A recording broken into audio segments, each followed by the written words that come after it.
The country is now anxiously awaiting a media briefing expected at midday today from the ANC NEC to inform the nation on the outcome of their decision regarding President Jacob Zuma. This comes amidst opposition calls saying that the removal of President Zuma is not enough.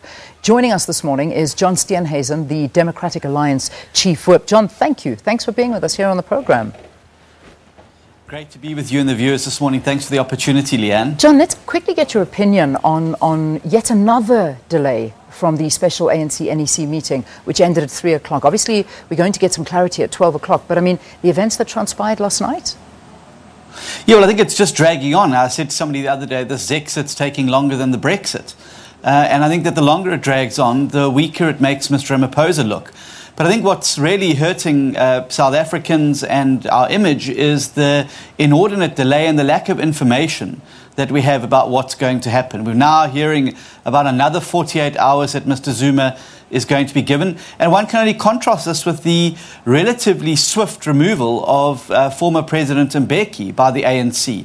What's very clear, obviously, is that Mr. Zuma still has a great deal of residual support within the NEC.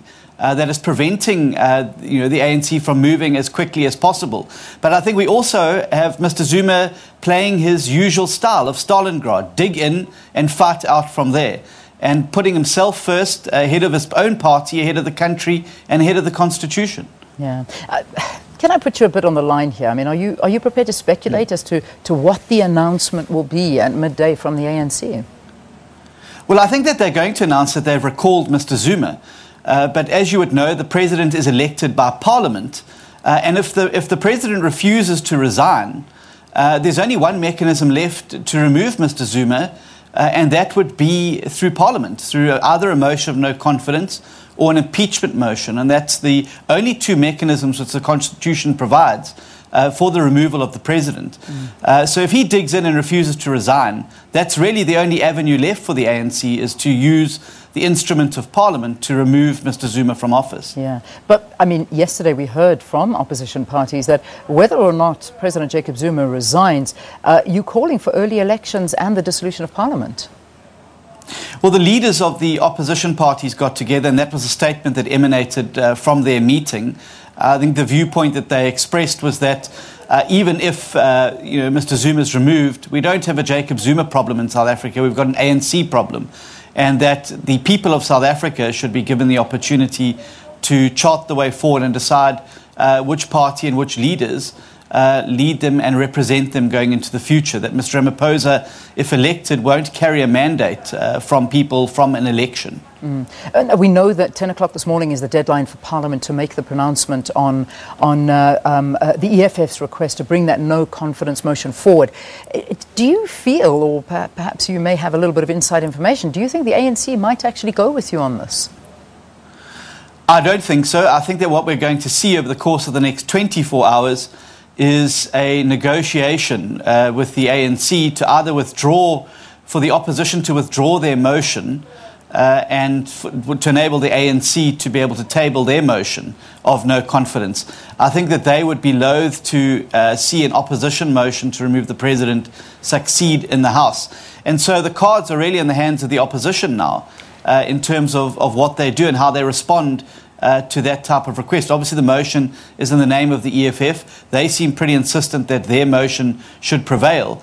And so I think that the next 24 hours is certainly going to open up some very interesting horse trading as this Zuma situation unfolds. Yeah, I mean, as we sit here right now, South Africa finds itself in the most bizarre situation, and whoever you talk to is kind of walking around in a daze. I don't know what it is, but it's that everybody is in a waiting kind of mood, and and I suppose this is attributed to the fact that we don't know where we are going, and it feels like we're just not getting conclusions on this. And the State of the Nation address is something that kickstarts the year, and it feels like this year is still waiting for that. I mean, where are we left with SONA? Because we heard from the Speaker of Parliament that she wanted it within the course of the week, that it was postponed. Now that's coming up on Thursday. That's 2 days' time. We'll never see that happening, will we?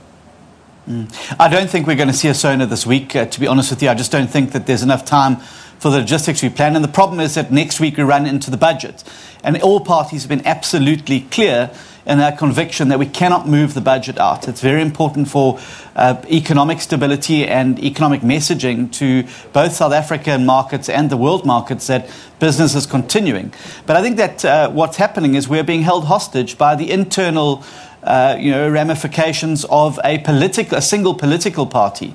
And this really can't continue much longer. I think that opposition parties and South Africans have been remarkably patient to date. We thought originally this was going to be a 48-hour process when SONA was delayed.